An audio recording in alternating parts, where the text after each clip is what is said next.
everybody. Welcome back to a new episode of Her with Amena Brown. And today we are going behind the poetry. I thought it would be good. We hadn't gone behind the poetry in a minute. So I was looking through the list of poems that I had that are possible pieces to take you behind the poetry on. And today I wanted to talk about my poem, First Lines. So as always, I want you to listen to a recording of this piece. And the recording that you're about to hear is the version of First Lines that I recorded from my last spoken word album, Amena Brown Live. Check it out. First lines. Never care what time it is. They nudge their cold noses against my ear, wanting to go for walks in the briskest part of the AM. They don't care that I just went to sleep, that I'm lazy, that I no longer take to the habit of keeping a journal by the bed for this very moment, that I want to shoo them away, but I'm too afraid of losing one. So I drag my right hand out from under the covers, grab the pen that has long since riddled my bedspread with ink spots, and let the poem do its business so we can both head back to sleep.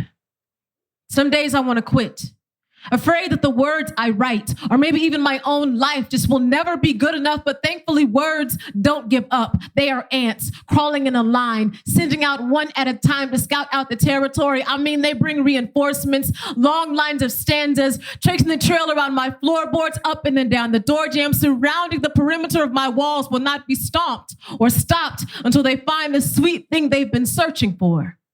So despite the decline of printing presses, or the fact that magazines, books, and newspapers have become an endangered species, or that words have historically been misused and taken advantage of, words will never grow extinct. They will not be rationed or put on government assistance. Words know no economic crisis, and their stimulus plan can be found in my grandmother's Scrabble tiles, searching for triple word score, or in the hands of a little colored girl clutching the spine of her colored girls, hoping to find the backbone to be herself in a world that would encourage her to be anything but. So as long as God is still speaking, as long as the story must be told, as long as the words that are inside your heart will always show up on your tongue, as long as a whisper still has the power to send the hairs to the back of your neck to rise in standing ovation, words will survive.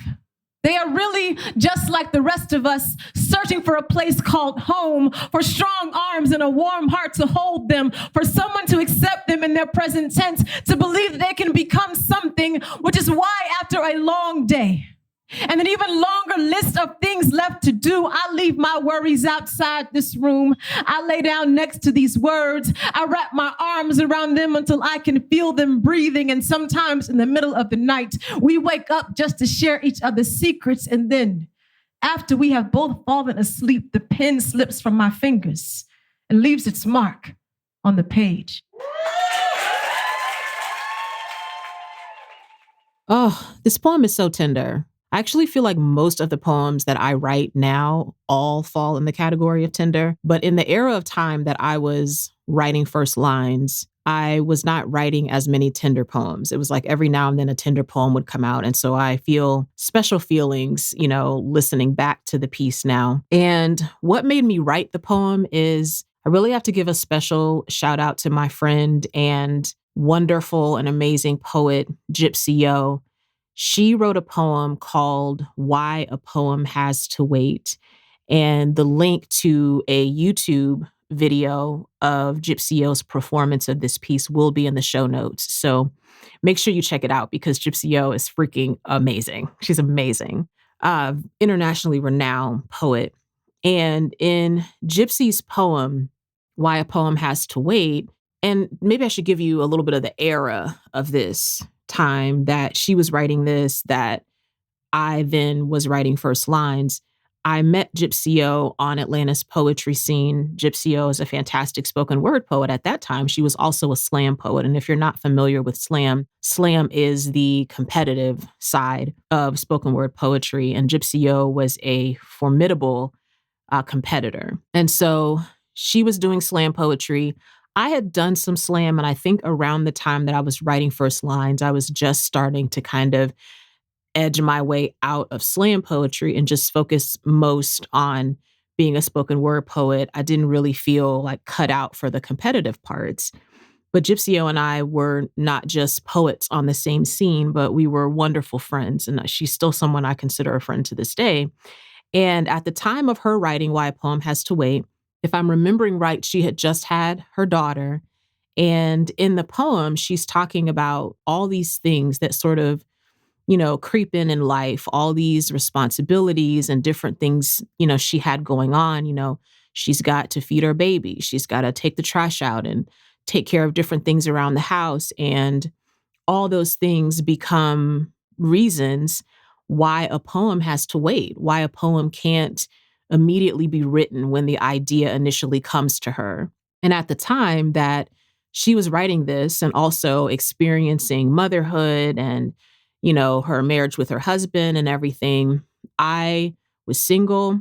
I don't have any kids, so I didn't have any kids then. And I listened to this poem, and it's a dope poem. It's an amazing piece, and it really speaks to me still in a lot of ways about, those of us that do creative work and feel that creative work calling to us. And sometimes our responsibilities in life, our obligations, are things that are a priority that have to take priority above our creative work in some ways, start sort of eating away at that time. And we're just doing the best we can to try and give some attention to our creative work when we can, while also trying to take care of these other pressing things in our lives. But it also gave me a moment of reflection as far as, in my creative process, do I feel like I'm at a season of life where the poems feel like they have to wait?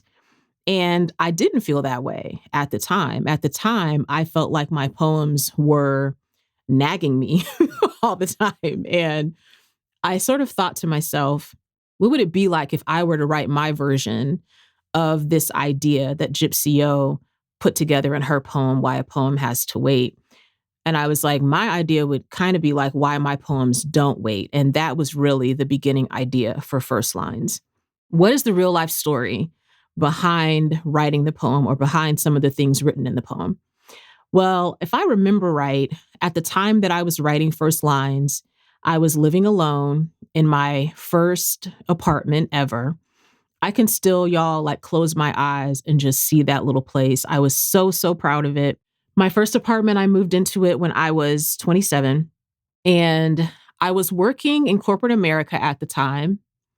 And I had been living with some really good friends of mine, a couple that are really, they're friends, but they're like family to me. And I had been really living with them since I graduated from college. So I've been living with them for 5 years, and they were moving. And so it was like this moment where we were all kind of like separating, going our own way. And even though, I had been grown and working a job and all that, it was like that apartment was my first time where I was going to be responsible for all of the bills, right? And those of you that live here in Atlanta, my first apartment was in an area of town called Vinings. It's a very cute area, kind of like a suburb, but not like so far into the suburbs that you're super far from the city. And I remember the apartment when I first went to see it had faux granite countertops, and you couldn't tell me nothing that I had that faux granite, okay? I also remember that I was working in corporate, but I had a feeling that I was not going to stay working in corporate long. And so I had a choice. Where my job was in Sandy Springs, which is a bit outside of Atlanta and even more like deep into the suburbs. So I was looking at apartments there and looking at apartments in Vinings. And the apartments there were like super duper nice, all these amenities and everything like this. And then the apartments that were more in Vinings or more close to town, I was able to find some apartments that were a bit cheaper, a little further away from work, but a little closer into the city. And I was still doing some journalism work and stuff like that, where I was, outside of work, kind of covering music events and different things like that. And I think I have talked to you all about, maybe I haven't, but I probably actually may need to do a separate episode about this. But briefly, I had a mentor for a brief time, and his name was Greg Tate. And Greg Tate actually passed away recently. And so he's been on my mind a lot. And other people have been posting about him because Greg Tate is one of the pioneering hip hop culture journalists. He was a writer for the Village Voice and just a very well-known voice and leader and writer. And he was a mentor of mine for a while. And one of the last times that I saw him in New York, he had said to me, he was encouraging me to move to New York. And he had said something to me about New York that I actually took to heart, even in Atlanta.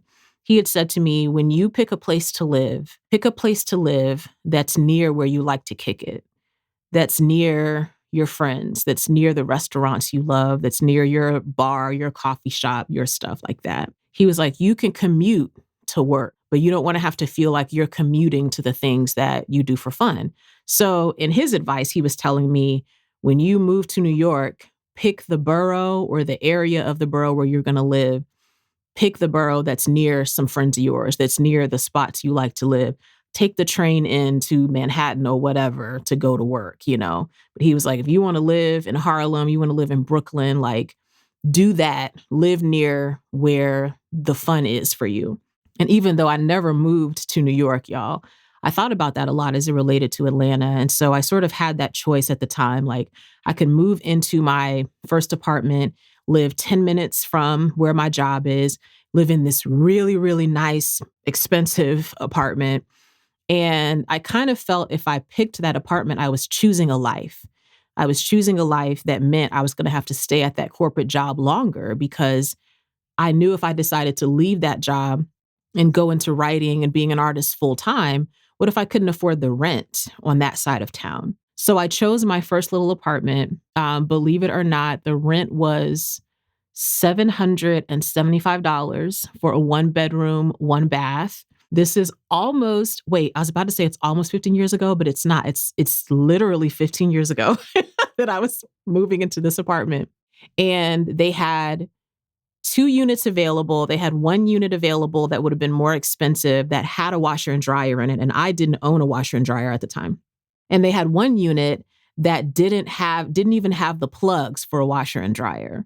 So they were offering discounted rent. So I think the rent would have been more, but they knocked it down to $775 because there was no way that you could use, a washer and dryer in there.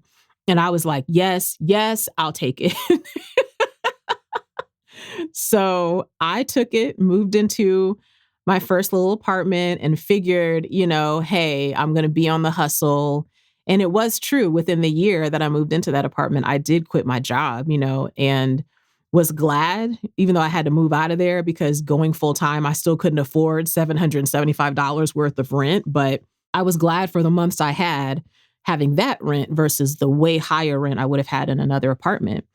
And living by myself and just having the bed all to myself and everything, I typically read books before I went to bed. Sometimes I wrote in bed. And I have always been a sleeper that pretty much sleeps on the same side of the bed, even though I never really shared a bed with anyone until I married my husband, right? So I always slept on one side of the bed. And on the other side of the bed, there were typically like journals, books I was reading, different little notebooks that had poems in them or pieces of poems. So this idea that's in First Lines of me laying there and the poems sort of being like a pet or a dog that needs to go for a walk in the morning, and me picking up the pen and actually writing in bed was actually true to my life. Not as much anymore, y'all, because it's a husband. It's a husband on the other side of the bed. So now my version of First Lines would be very different. But at this time, that was still really true of my life, that I just kind of would go to bed sometimes and have ideas for poems. I would, wake up sometimes with ideas for poems. And I had a 1 bedroom, so I didn't have an office. My friend and my assistant, Lee, and I were talking about this recently, that my dinette table that my grandmother helped me buy, it's a much longer story to go with this, y'all, but I was trying to date this man when I moved into this apartment, and he had done a favor for me. And so, as repayment for that favor, I had agreed to make dinner for him. But at the time that I told him, yes, I would make dinner for him, I didn't have a table. And my grandma is notorious. She just does this with her grandchildren, probably her children too, but I see it even more so with her grandchildren, where if she sees that you need something, she's just ready to take you and buy it for you. She's like, it's cold, your coat is raggedy, and you haven't bought a new coat since blah, blah, blah, blah. She want to take you to the mall right away. And so she knew that I had moved into this apartment. She was ready for me to go ahead and buy a little dinette set, a table that would have 4 chairs, just the right size for my little apartment. But with my grandma, and maybe this is oldest kid stuff, I am the second oldest grandchild. I am the oldest girl grandchild in my family. So I didn't like the idea of my grandma taking me and just buying the whole thing. You know, I was like, I'm working a good job. So she agreed that we could go half on it. So she bought me this dark kind of a espresso wood table. As actually, there's not a technical wood called called espresso wood, but it's wood that's colored in what it was considered to be an espresso color, right? Dark brown wood with the chairs and everything. And it was between my bed and that table that my grandma helped me get so I could make dinner for this man and then subsequently go through all sorts of wonderful experiences as well as heartbreak with him, right? But other than that, my main memory of that table is that I didn't have an office. You know, I didn't have sort of this like official place to sit down and write. And so that table became my desk, my work area where all of the poems and papers would be kind of scattered about. So it was that area, and it was the that place on my bed, you know, with all the books and everything. Those were really my main 2 areas where I wrote. And to this day, in the house I currently live in now, what was my original dinette table in my first apartment is now my desk in my office. And my husband and I were just talking yesterday about this because, you know, we need to get a new dining room table, but we want a smaller one because the area where our dining room table is not very large. So ironically, my original little dinette table would probably fit perfectly in our dining room area, but that would mean I'd have to get a new desk. And I'm just not emotionally sure if I'm ready to get an actual desk that's probably better for me ergonomically. But I just have a lot of like emotion and sentiment around that table and the amount of times in my life I sat at that table to write. You know, it feels like that table has my writer juju, you know? And I just don't know if another desk will have that. I don't know if you all that are writers or do creative work that way have sort of sentimentality about some of the things.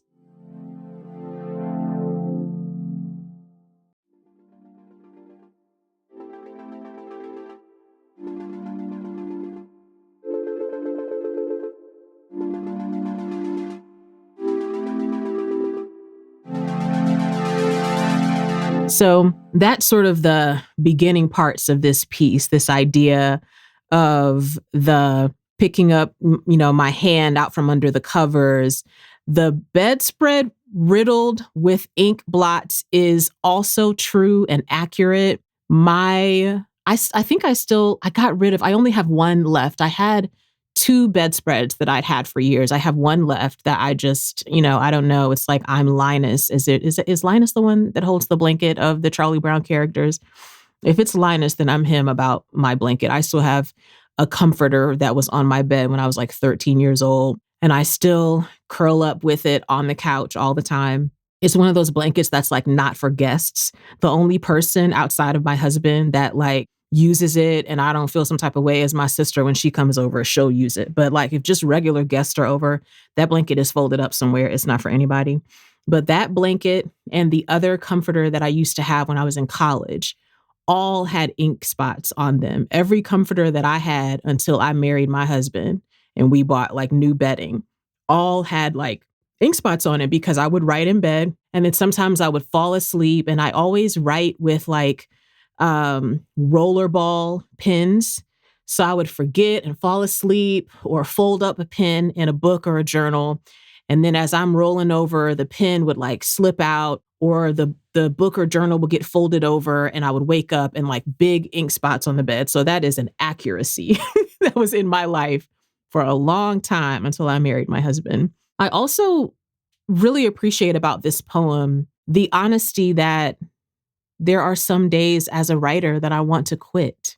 And I have to really think about that statement because when I say that, it's not literally for me. Like there are days that I'm just like, I'm going to give this up and I'm going to move on. But there are days where I question if it's worth it to continue writing. And I think every writer would say that they have this moment sometimes, you know? And I love the vulnerability of saying that here. And that as a writer, sometimes you do want to quit. You do want to give up on yourself.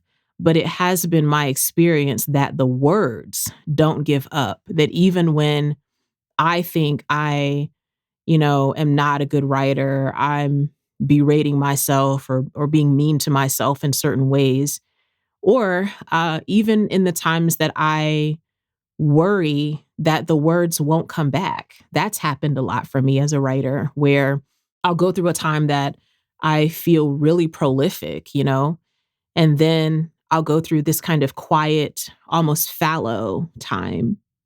And during that time, I always question, like, was that it? Was that the last time that the words are going to show up? And it never is. The words always show up.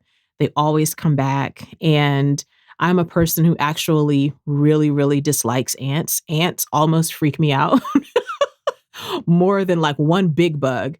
Cause I'm like, you could kind of kill one big bug, Even if you had to use like a bow and arrow or a big rifle or something, you could kill like one big bug. But what you gonna do about 600 ants, So it's kind of fascinating to me that ants are in this poem. But they're the perfect example of how ants also don't give up and they work as a team. There's always more than one of them. You might see one, but if you see one, that means there's like 1,000 of them somewhere else. And I loved that sort of visual of the words being like ants and just doing all of the crawling and organizing of themselves to get back to you as the writer. And this other section here talking about, no matter what happens to the mechanisms that we think are supposed to carry the words, right? And at the time that I was writing this, 15 years ago, there was all this conversation about, what was going to happen to our newspapers. And people were starting to, want to read less and less and not as much wanting to read long form literature, only wanting to read short form literature, wanting to read blogs more than they were reading books. And what would that mean for our magazines, for our newspapers, all these things?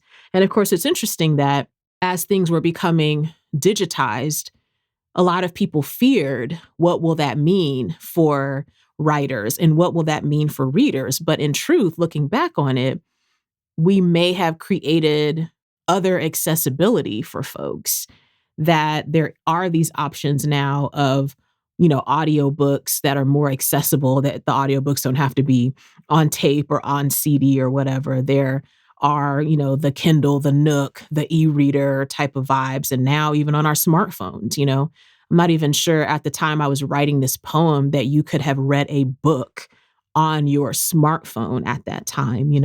So it's an interesting idea that there was this fearful talk around this, and that now we know, post this poem being written, that there are all these ways that words are accessible to us. Even some people feared when Twitter became very popular, like, oh, this is ruining, folks' attention spans. And maybe in certain ways it did, or it is, but there are other ways that books and stories are even more accessible to people. It's just the form of that is different. And I loved this idea that words know no economic crisis, that our ability to write or read or storytell in whatever form we do isn't controlled by capitalism. It isn't controlled by what the economy is doing, that the stories will always get told, is a hope for the writer and hope for the reader too. These few lines right here are probably my favorite lines of this poem. Words know no economic crisis. Their stimulus plan can be found in my grandmother's Scrabble tiles, searching for triple word score, or in the hands of a little colored girl, clutching the spine of for colored girls, hoping to find the backbone to be herself in a world that would encourage her to be anything but. That's probably one of my favorite sections of a poem that I've written, because sort of this grounding visual, my grandma is a Scrabble player to the end, My grandma's a Scrabble player.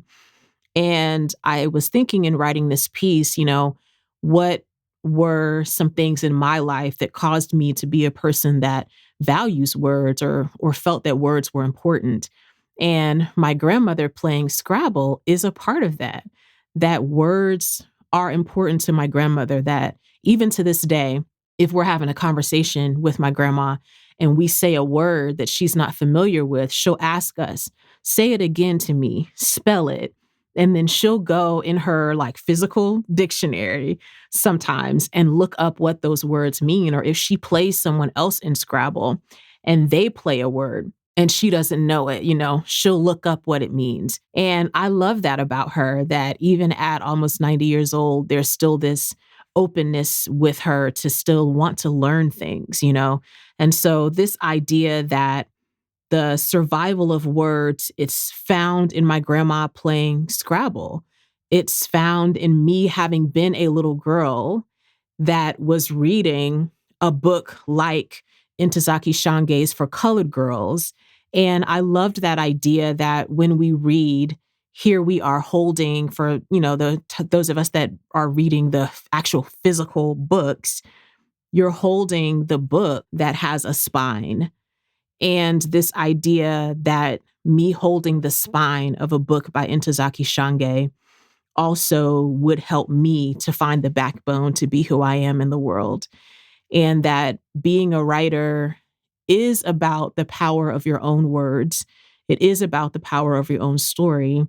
But I do believe that in order to be a good writer, you have to be a reader too, which means you have the experience also of what the power of what someone else has written, can do for you. And as I'm, getting to the end of this poem, sort of taking the listener and the reader back to this bedroom scene that, the day is over and I get in bed. And at this time, I was literally getting in bed with my books. I was laying in the bed next to books and journals. And that sometimes I would wake up in the middle of the night and have an idea or write something down. And then, having this concept of sort of personifying the words, the books, etc., and having it be this conversation between me and the journal or me and the book, and the pen sort of slipping from my fingers, leaving its mark on the page. I love that. Very tender poem this is. What is the real life story behind performing this poem for the first time? I cannot remember, y'all, actually, the first time that I performed this poem, but I will tell you this poem ended up on my last spoken word album, Amena Brown Live. And I don't mean my last as in I'm never going to record anymore. I hope to record more albums, but the last one that I did came out in 2016. And I did not remember until working on this episode that First Lines was actually on that album. And I'm so proud of Amena Brown Live as an album. It's still available out there wherever you listen to music. But Amena Brown Live was so important to me because many of you know, I've talked about this a lot on the podcast. I spent many years of my career working in white, Christian, conservative spaces. I also, as a subset of that, spent many years as a poet writing what would be considered in that space to be worship poetry or poetry that was only about God. It was not about your life, your experiences, your breakups, your, falling in love or anything like that. It was supposed to be something that was either written to God or about God, and that was it. And so I have quite a few albums that are like that. For me, Amena Brown Live was the first album that I recorded that I really focused on truly being myself, doing the pieces I really wanted to do. And a lot of the pieces that are on Amena Brown Live were pieces that I sometimes was not able to do in some of the church settings where I was performing at the time because they were pieces about life. They were pieces about storytelling. They didn't go between these two worship songs, you know? But still to this day, I'm so, so proud of Amena Brown Live because it is probably the best representation of what it is like to see me live. Of all the things that are out there, it's probably the closest to, if you're wondering, like, what's it like to see her live? That album is closest to it. So I love that First Lines was a part of that because First Lines is a poem that typically, you know, if I and I'm rarely doing events now. I mean, a lot of people are rarely doing events because of the pandemic, but even for me, I'm not doing even a lot of like virtual events and stuff like that. But when I have done virtual events in this last, couple of years, and I have to do a 15-minute set, a 30-minute set, like First Lines is not typically, one of the poems that goes in that set. It's very rare that I actually bring out First Lines and perform it, but it felt right that night to do it. And my favorite place to do First Lines is at an open mic or at a room where there are poets and writers there because it's a writer's poem, it's a poet's poem to talk about that sort of creative process, So that's sort of my memory of performing this piece. And when I do get back to performing and sharing more, it is one that I hope to bring out of the woodworks a little bit more. How do I feel about this poem today? I still love this poem. I still love this poem. I still love how it, I hope, brings hope to folks who are doing creative work, that sometimes the creative work nags you. Sometimes it is like what Gypsee talked about in her poem. Sometimes you have so much life and other things you have to get done that the creative work has to wait. And that's also hard for us as creative folks. And I also love about this poem that it's saying it's okay that sometimes in your creative work, you feel like giving up or you feel like you might quit, even though maybe deep inside you'll never quit, but your emotions just feel like, forget this, push back from the table and never come back, or you worry that it's not you that wants to quit, but what if your ability to be inspired, your ability to write new or fresh things, what if it doesn't come back to you and all those things? I hope this poem is hope for folks who do creative work to say the creativity is always there. The inspiration is always there, no matter how much life may happen to us that may keep us from the work, no matter how much we may have been beaten down by the business aspects of the work that we do, that the inspiration is truly there, is always waiting, is ready for you to take it out on a walk in the morning, is waiting between all of the errands and chores and stuff that you're doing during the day. And kind of makes me think of another poem that I won't do in full, but I wrote another poem called, I think it was a letter to the MC. I'm going to see if I can find it real quick, y'all, because it has a little section in it that I want to read to you as, a close of our episode today. But when I was working on this piece, I was just thinking about how, a lot of times when we talk about writing and creative work and things like that, we're always talking about the perfect scenario, that the perfect scenario for you to be writing, we've heard people ad nauseum say, the perfect scenario for you as a writer is for you to have your, what's the word I want to use? Your cabin and all of this like perfect scenario. And who has that really? No one. No one has that. Nobody has, unless you are really like super, super rich and privileged, which is a very tiny percentage of people. Most people, and most even of the writers that we love, they were also juggling their real lives. They had jobs. A lot of them weren't full-time writers. They had families, or they had family members that they had to take care of, and these types of things, you know?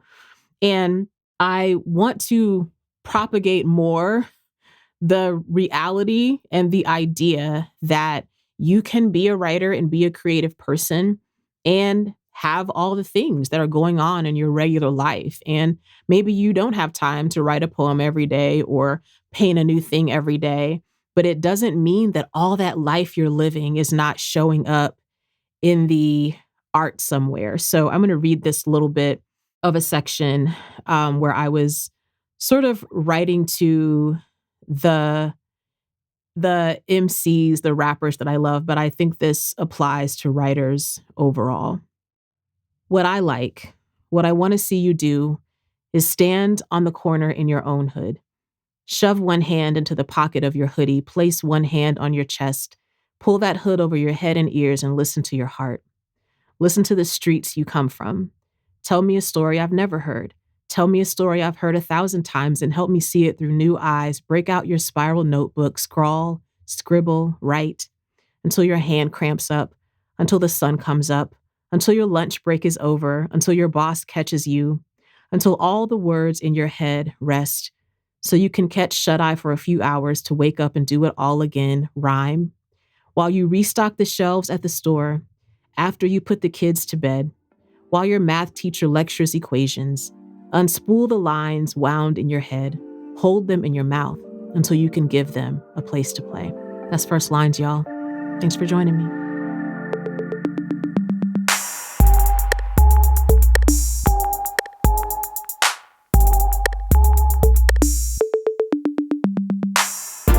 Her with Amena Brown is produced by Matt Owen for Soul Graffiti Productions as a part of the Seneca Women Podcast Network in partnership with iHeartRadio.